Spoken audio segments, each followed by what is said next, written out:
મન તો એ પ્રતિક્રમણમાં જ હતું. અચાનક તાવ આવી જવાથી ન આવી શકાયું. અરે તમારા જેવા ધાર્મિક જીવનો તેવડી તાવ કેવો? અરે ગમે તેટલો ધર્મ કરતા હોઈએ છતાં પૂર્વકાળ જ્ઞાનતાને લીધે જે કર્મો બાંધેલા હોય છે તેમની મુદત પૂરી થતા હૃદયમાં જાય છે ત્યારે તેમનું ફળ ભોગવવું જ પડે. ધર્મના બળથી શું એ કર્મનો નાશ ન થાય? જે કર્મ ત્રિવ્ય રસથી બાંધ્યા હોય તેવા નિકાચિત કર્મો તો ઉદયમાં આવે છે અને તેને ભોગવવા જ પડે. પરંતુ જે કર્મ મંદ રસથી બાંધેલા હોય તેવા કર્મો તો ધર્મના બળથી જ છૂટી જાય છે.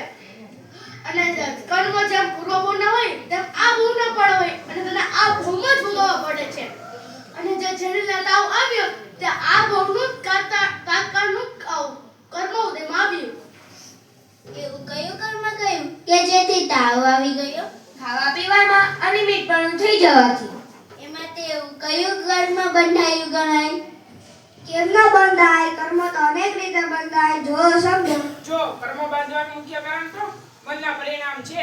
એનાથી જે રાગ દ્વેષ જન્મે છે તે કર્મનો મૂળ સ્ત્રોત છે. જો હું મારા રાગ દ્વારા કર્મની વાત કરું.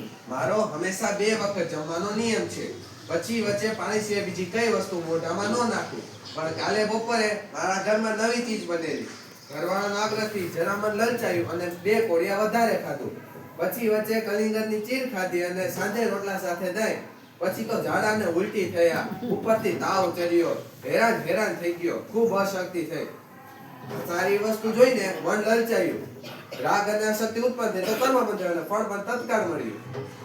આ તો ખાવામાં રાગ ઉત્પન્ન થતા તમને આવું ફળ ભોગવવું પડ્યું. મને પણ ઘણીવાર આવો અનુભવ થયો છે. ઘણાને આવો અનુભવ થતો હશે. પણ જીભને કોઈક જ વશ રાખી શકતું હશે. તો ખાવાની વસ્તુનો તિરસ્કાર કરીએ તો કેવું ફળ ભોગવવું પડતું હશે?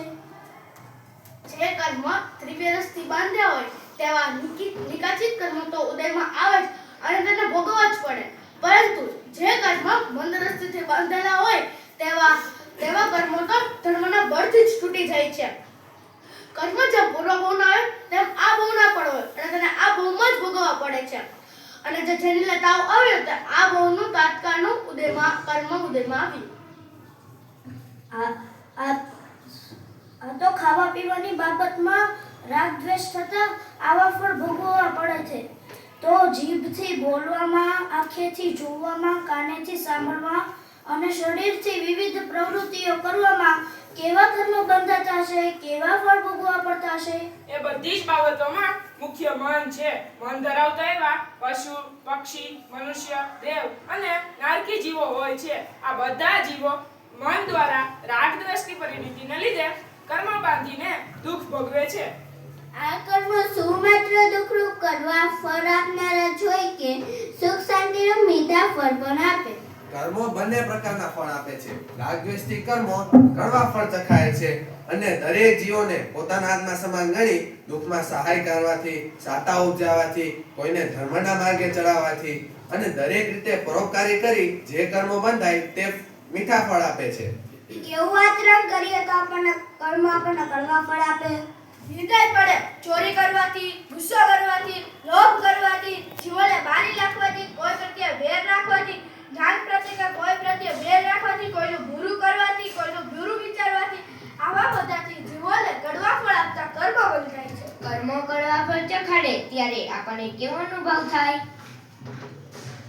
સાચી વસ્તુ ન સમજાય, જ્ઞાન વિધિ આવડે નહીં, હંમેશા રોગી રહીએ, દેવ ગુરુ અને ધર્મ ઉપર અરુચિ થાય, દાન કરવાની ઈચ્છા ન થાય, ઉપાશ્રય આવું ન ગમે, ભણવાની ઈચ્છા ન થાય, આવા અનુભવ થાય. તો કર્મો મીઠા ફળ ચખાડે તો કેવો અનુભવ થાય?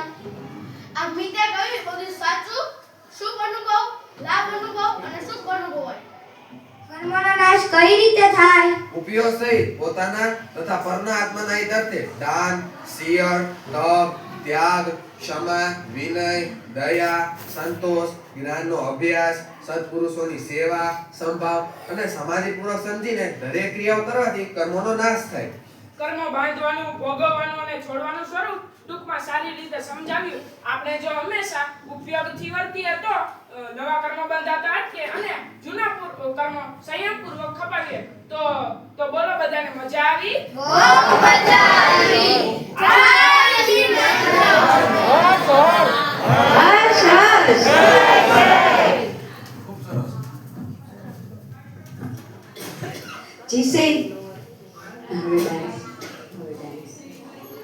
जिसे कर देता है करता है हर व्यक्ति सम्मान, जिसे देता है हर व्यक्ति सम्मान, जो करता है वीरों का निर्माण, जो बनाता है इंसान को गुरुणी को हम शत शत करते प्रणाम, गुरुणी को हम शत शत करते प्रणाम.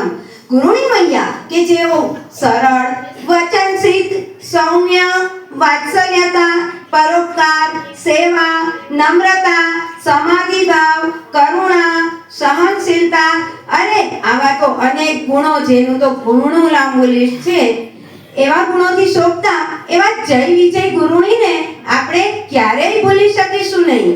એમના આશીર્વાદ આપણા સૌ પર સદાય વરસતા રહે. ગુરુ મૈયા કદી ના ભૂલાય એવી જ કંઈક લાગણીસભર ગીત પર પોતાના ભાવ રજૂ કરે છે. ખુશી, માહી, શ્વેતા અને પ્રતિષ્ઠા.